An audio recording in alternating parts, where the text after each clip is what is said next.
Welcome back to the Deep Dive. We are shifting gears today. We're stepping into a series we are calling Reformed Thinking. Now, I want to be clear right off the bat. The title might sound a bit intimidating. It might conjure up images of, guys in 17th century wigs arguing about things that don't really matter to anyone with a job and a mortgage. Yeah, dusty books and doctrines. Exactly. But that is not what we are doing here.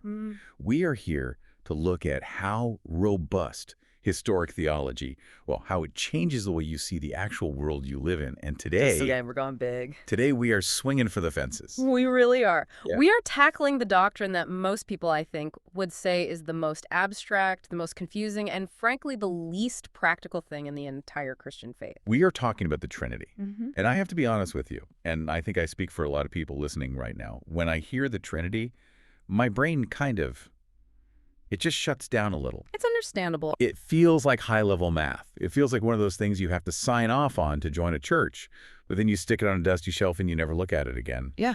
Because it doesn't help you deal with your anxiety or your kids or your job. Right. It feels like a puzzle that doesn't have a solution, so why bother trying? Yeah, exactly. It is the white whale of theology. And you are right. The average person in the pew, or even the average person who's just sort of interested in spirituality, tends to view it as unnecessary baggage.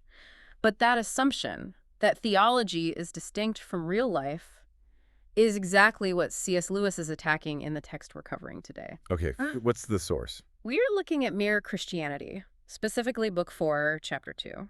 The chapter is titled The Three-Personal God. Lewis's argument is, well, it's aggressive. He says theology is practical. Not just that it can be practical. No, that it is. It isn't a hobby for intellectuals. He says it is a map. A map. That sounds a bit dry. Yeah. I mean, most of us use GPS now. We don't really look at maps anymore, do we? Okay, well, think about it this way. If you just want to hang out on the beach, you don't need a map of the Atlantic Ocean. You can look at the waves. You can stick your toes in the water. It feels good. It's refreshing. That's nice. It's simple. And that is like simple, feel-good religion. It's nice. It comforts you. But if you want to go anywhere, if you want to cross that ocean to get to America, say, you are going to need a map.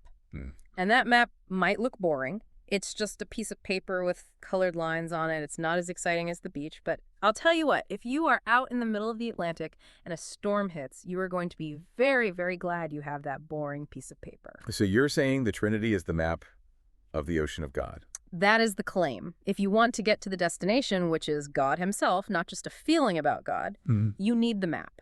You cannot just drive blindly and hope you arrive. And Lewis is effectively saying that the Trinity is the only map that actually matches the coastline.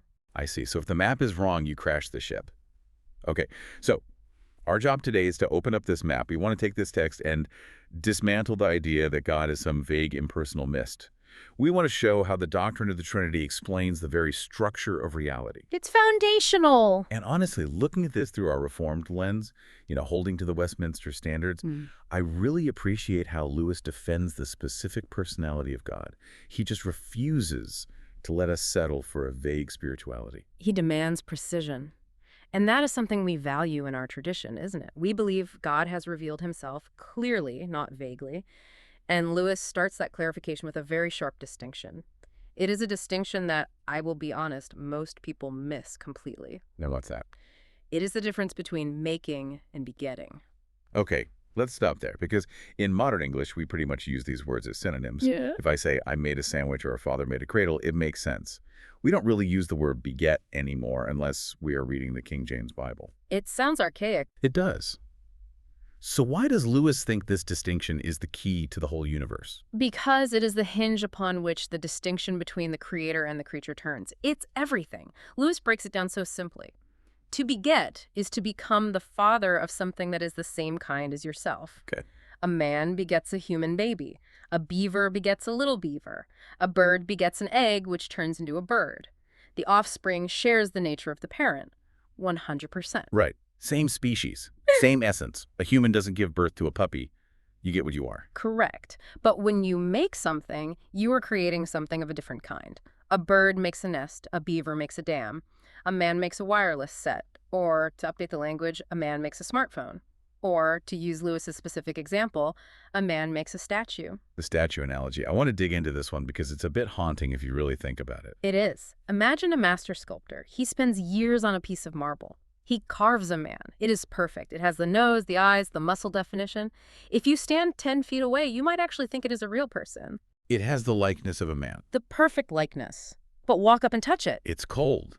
It's stale. It is a rock. It does not breathe. It does not think. It does not have blood pumping through its veins. It has the shape of a man, but it does not have the life of a man. It is a different category of existence entirely. So applying this to God, Mm-hmm. this is where we get the distinction between Jesus and, well, and us. This is the Orthodox Christian position, and it is the bedrock of everything we believe. God begets Christ. That means Christ is the Son of God. He is of the same nature as God. He is God. Just as a human son is human. Exactly. The Son of God is God, eternal, uncreated. That is the begotten side of the equation. But then you have us, humans, anything else in the universe for that matter. And we were made. In Genesis, God says, let us make man in our image. We are like the statue in the analogy. It's a humbling thought. It is. We are like God. We have reason, we have will, we can love, but we do not have the same nature as God. We are a different species of being entirely. We are creatures. He is the creator. This is such a vital point for Reformed thinking. I mean, we talk a lot about the creator-creature distinction. It sounds so obvious, but so many modern spiritualities try to blur that line, don't they? Constantly. They act like we are just little gods who forgot who we are. Like we have a spark of the divine essence inside of us that just needs to be fanned into a flame. And Lewis, and frankly, the whole of Scripture says no. You do not have the same life as God naturally. Lewis uses the Greek words here to make it really helpful. He distinguishes between bios and zoe. Bios and zoe. Okay, let's define those because they sound a little bit like sci-fi terms. They do, but they're simple. Think of bios as the biological life we have. We see it in nature. It is temporary. It runs down. It needs food and water to keep going. It is always decaying. Right. From the moment you are born, your bios is slowly running out. It is a shadow. It's a finite resource. It's the battery that is slowly draining. That is a perfect way to put it. Now compare that to Zoe. Zoe is the spiritual life. It is the life that has existed in God from all eternity. It is the life that made the whole universe. It does not need food. It does not run down. It's the power source itself. It is explosive, infinite, self-sustaining energy. It is a completely different power source. So naturally, humans have bios. We do not have zoe. We might have a likeness of it, just like a statue has a likeness of a man, but a statue cannot talk to you. And in the spiritual sense, a natural human being without Christ does not have zoe. We are spiritually inorganic in a sense compared to God. This really hits home why the message of Christianity is not just be a nicer person. I think that is the default setting for so many people. Jesus came to teach us how to be good. The moral improvement project. Right. But we follow this making versus begetting logic. That is like trying to teach a statue how to jump rope. That is the perfect image. You can carve the statue better. You can polish the marble. You can paint it to look incredibly realistic. You can make it the most polite, well-behaved statue in the museum. But you cannot teach a stone to breathe. So what's the goal then? The goal of salvation is not just moral improvement. It is not just rule-keeping. It is that we, who were merely made, are actually taken up into the life of the one who was begotten. We are invited to share in the Zoe. We are changed from statues into sons. That is a massive shift. It means the gospel is a transplant operation, not a self-help seminar. It is a change in status and substance. And this leads us directly into the problem of how people view God today. Because if you do not understand this distinction, that God has a specific, definite nature that he wants to share, you drift into this vague, soupy idea of God. Yes, let's talk about that. Yeah. Lewis brings up this sentiment that is absolutely everywhere. I hear it at dinner parties. I see it on social media. Someone says, well, I believe in God, but I don't believe in a personal God. It is the preferred spirituality of the modern age. It sounds so much more sophisticated. It really does. Yeah. And usually when people say that, they think they're being very enlightened. They feel like a personal God is too small. It sounds like an old man with a beard sitting on a cloud, judging you for not flossing. Yeah, an overgrown human being. They want something bigger. They want a force.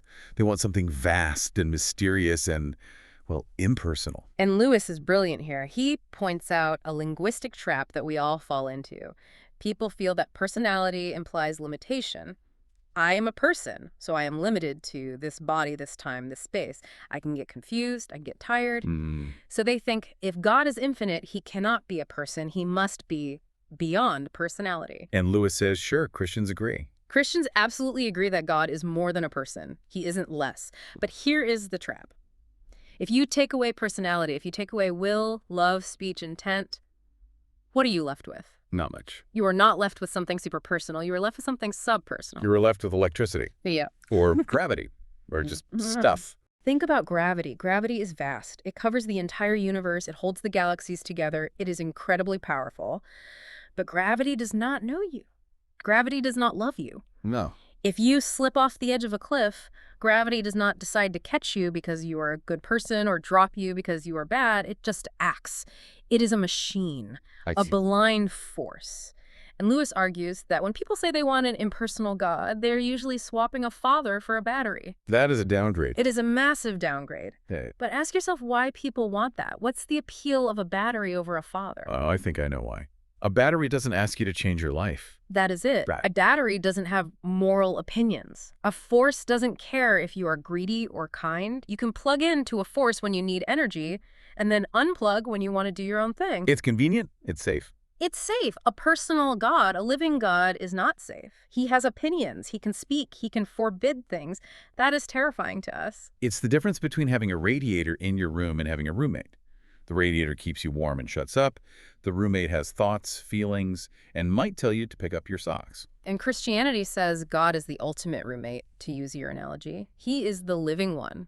If you are looking for something that is super personal, something that has all the vitality of a person but without the limitations, Christianity is literally the only option on the market.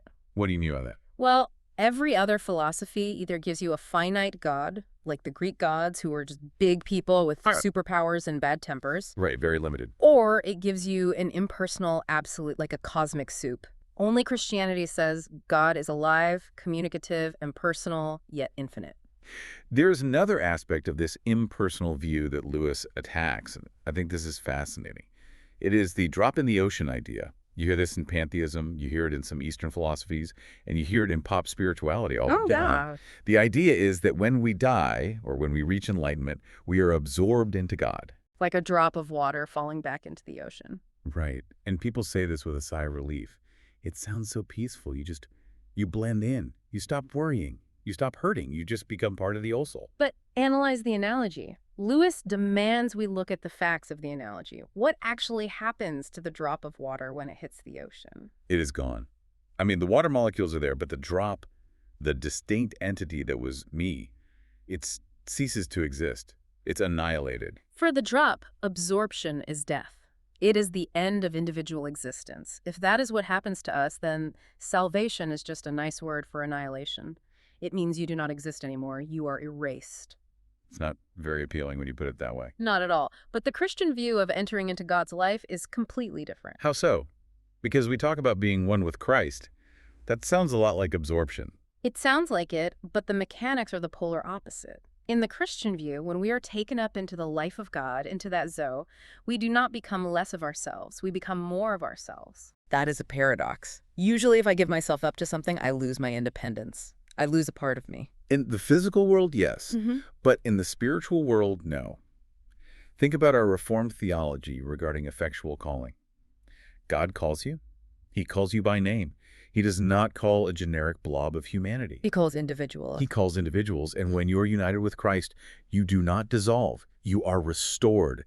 The sin that was blurring your true personality is washed away.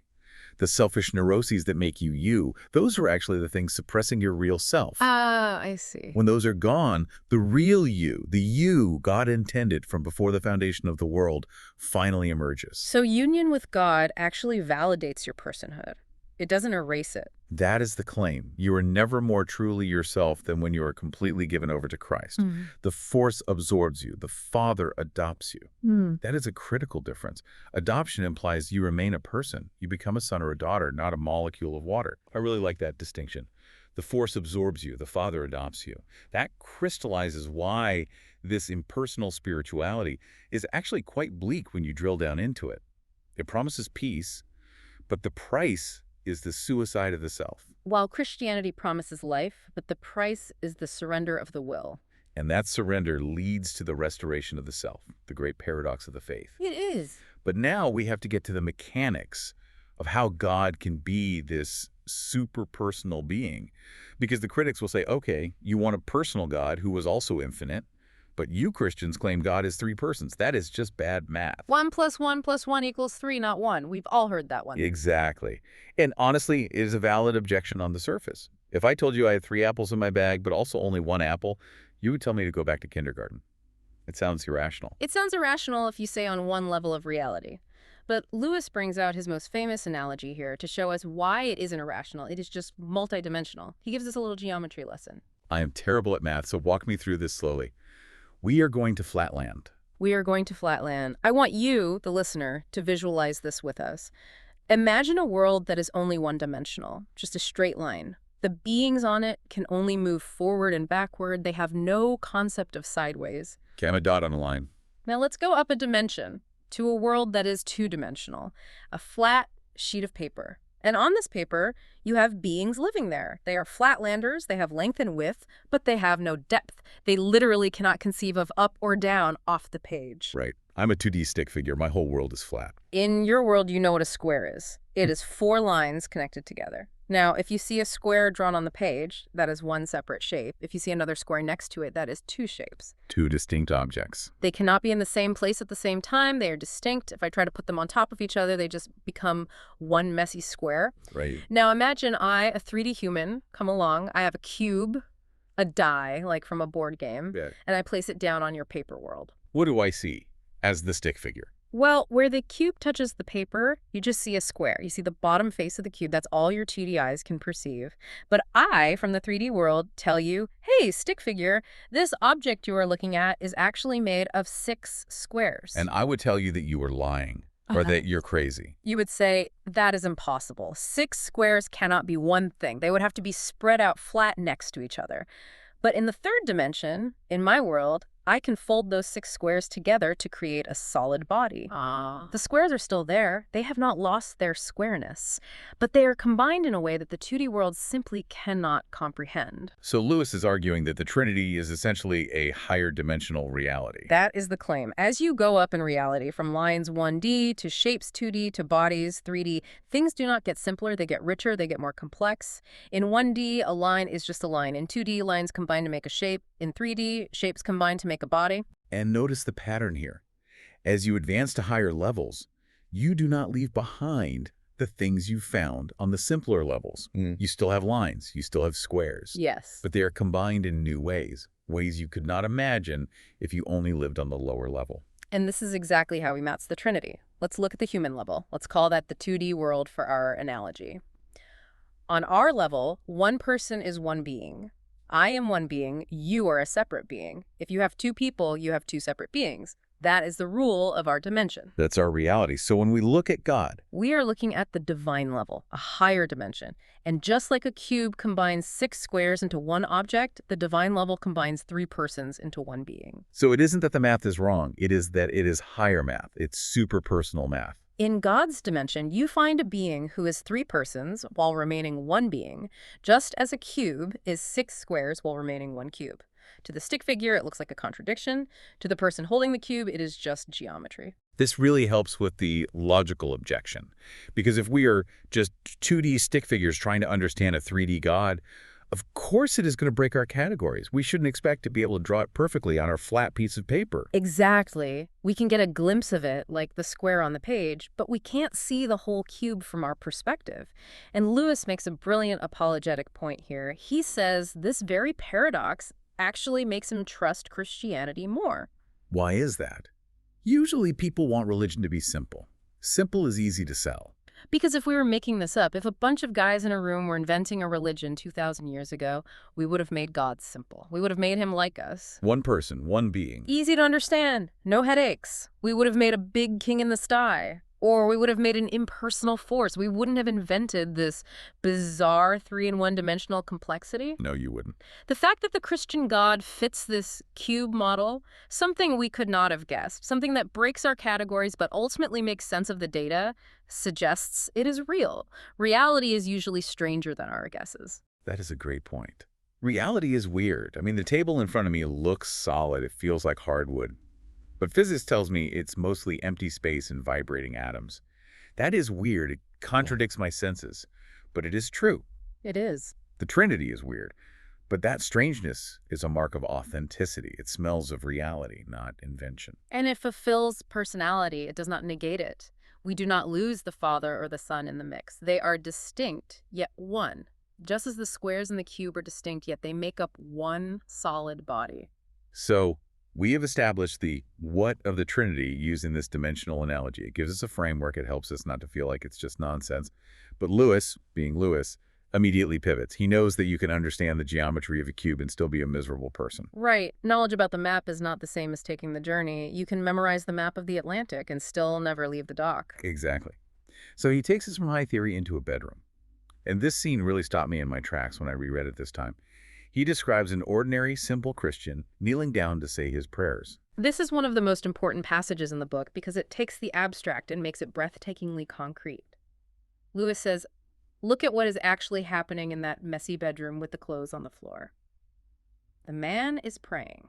Who is he praying to? He is praying to God the Father. That is the goal, the one he is trying to reach. Correct. But why is he praying? What is the push? What is the thing inside him prompting him to ignore his phone, ignore his tiredness, and actually speak to God? Well, I would usually say that is my conscience or my willpower, my discipline. But if we go back to our earlier point that we are naturally statues made of stone, why would a stone want to talk to the living God?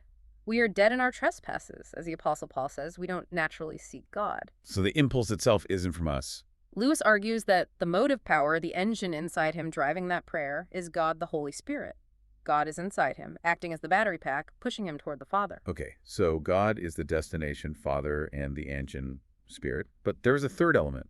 The bridge. How does he know what to say? How does he have access? How does he know he won't be rejected? He knows God through the man who was God, Jesus Christ. Christ is standing beside him figuratively, acting as the bridge. Christ is the road. So he prays through Jesus. The man is praying in the name of Jesus. He is standing inside the status of the Son. So in that simple act of a bedtime prayer, you have the whole Trinity in action. It's not a theory anymore. It's happening in the room. You are being pulled into God the Father, by God the Spirit, through God the Son. The Trinity isn't a doctrine on a dusty shelf. It is the dynamic structure of the spiritual life. You are caught up in the flow of the triune life. This brings a very, very reformed emphasis to mind for me. It highlights our total dependence. We can't even pray correctly without God doing it for us. Absolutely. This is the heart of Reformed piety. We do not reach up to God by our own strength. We do not initiate the contact. God is the road, the destination, and the engine. All of it. If the Spirit does not prompt you, you do not pray. If the Son does not bridge the gap, you are not heard. If the Father does not receive you, you have no hope. It is all of grace from start to finish. The man is being pulled into the Zoe. Yes. He is being pulled into the Zoe while remaining himself. He isn't dissolving into the ocean. He is being invited into the family conversation that has been going on since before the foundation of the world. It is a dance, and he is being taught the steps by the dancers themselves. That is beautiful. And it leads us to the next big claim Lewis makes, which is just as profound. He says that theology is experimental knowledge. Now, when we hear experimental, we think of test tubes and lab coats. And he means that. He says theology is a science, but we have to understand what kind of science it is. It is not a science where you make things up. It is a science based on data. What is the data? The data is the historical reality of Jesus Christ and the experience of the Christian community. Lewis argues, people had a vague idea of God. Then a man showed up claiming to be God. He said wild things. He was killed for it. And then he proved it by rising from the dead. The central fact of history. Then he sent his Spirit, and the early church found God living inside them. When they tried to make sense of all these facts, God above them, God among them, God inside them, they had to come up with the definition of the Trinity. So they didn't just sit around and say, hey, wouldn't it be cool if God was three people? It wasn't a philosophical brainstorming session. No. They were forced into it by the facts. It was the only hypothesis that fit the data. If you threw out the Trinity, you had to throw out the historical facts of Jesus or the lived experience of the Spirit. It was an explanation of reality, not an invention. But here's where the science analogy gets tricky, and this is a crucial section for understanding our relationship to God. Lewis sets up a hierarchy of observation. This is vital because people ask, if God is real, why can't I test him like a chemical in a lab? Lewis answers this by looking at how we study different things in the world. Okay, let's walk through the levels. He starts at the bottom with geology. Rocks. If you are studying rocks, you are the boss. The rocks do not care about you. They Yeah. cannot run away. They cannot hide. You walk up, you hit them with a hammer, you analyze them. The initiative is 100% with the scientists. You are the dominant subject. The rock is the passive object. Exactly. Okay, next level up. Zoology. Animals. Now it changes. Animals have a little bit of initiative. They can run away. They can hide. If you want to photograph a wild deer, you have to be quiet. You have to respect its nature. You cannot just demand it show up. But still, you have a lot of control. You can trap it. You can track it. Okay, next level, sociology. Or just friendship. Knowing another human being. Now the game has changed completely. If a human being decides they do not want you to know them, you will not know them, period. You cannot force a friendship with a hammer. You cannot just stalk them like a deer. You have to earn their trust. You have to win their confidence. The initiative is divided. It takes two. If I refuse to speak to you, you will never know my thoughts. And then the top level, the highest level, knowing God. And here, the initiative is entirely reversed.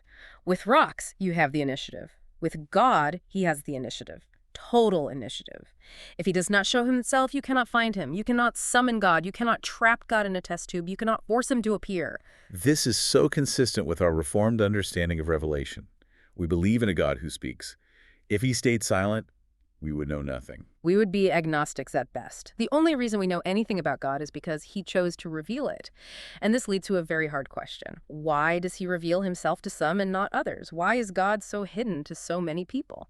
Lewis uses the analogy of the mirror here. He does. Think of sunlight. Sunlight does not have favorites. It shines on everything equally. But if you have a mirror that is covered in dust or mud or is cracked, it will not reflect the light. It will just look dark. So the problem isn't the sun. The problem is the mirror. The problem is the instrument. And the instrument for knowing God is your own self, your mind, your character, your heart. That is the mirror. Connect this to our theology. This sounds like total depravity to me. It is the essence of it. We are born as dusty mirrors. Our nature is corrupted by sin. We are self-centered, jealous, fearful, proud. Because our instrument is flawed, our view of God is flawed. So we see what we want to see. We see a reflection of ourselves. Lewis says, that is why horrible nations have horrible religions. They are looking at God through a dirty lens. They project their own cruelty and fear onto the screen of the heavens and call it God. So we need our mirrors cleaned. We can't do it ourselves. We need to be regenerated. We need the Holy Spirit to come and clean the glass. Because God can only show himself as he really is to real men, meaning people who are being restored to what humanity was meant to be. If your mirror is full of pride, you cannot see a humble God. If your mirror is full of hate, you cannot see a God of love. And this brings us to the final major point, which I think is going to ruffle some feathers in our individualistic culture. Lewis asks, if the self is the instrument, how do we calibrate it? Can I just go into the woods alone and find God? Me and Jesus, we've got our own thing going. You can find something, Whoa. but you will not find the full picture. Lewis is very, very firm here. We are not meant to do this alone. The true instrument for knowing God is not the solitary individual. It is the Christian brotherhood. The church. The church. He says we are like organs in a body or players in a band. You can't be a hand on your own. No. You cannot play a symphony by yourself, and you cannot be a Christian in isolation, because Christianity is about love, and love requires relationship. God is a Trinity, a community of persons. So he shows himself to a community of relationships. The church is the laboratory. That is a strong statement. The church is the laboratory. It is the technical equipment. This is why Lewis is so dismissive of the people who say, I like Jesus, but I don't need the church. I have my own simple religion. I find God on the golf course. The spiritual but not religious crowd. The Jesus without the religion crowd. Lewis compares that person to a man with a cheap pair of old field glasses trying to correct the astronomers at the Royal Observatory. Ouch. It's harsh, but his point is about equipment. The church has the collective experience of millions of Christians over thousands of years, led by the Holy Spirit.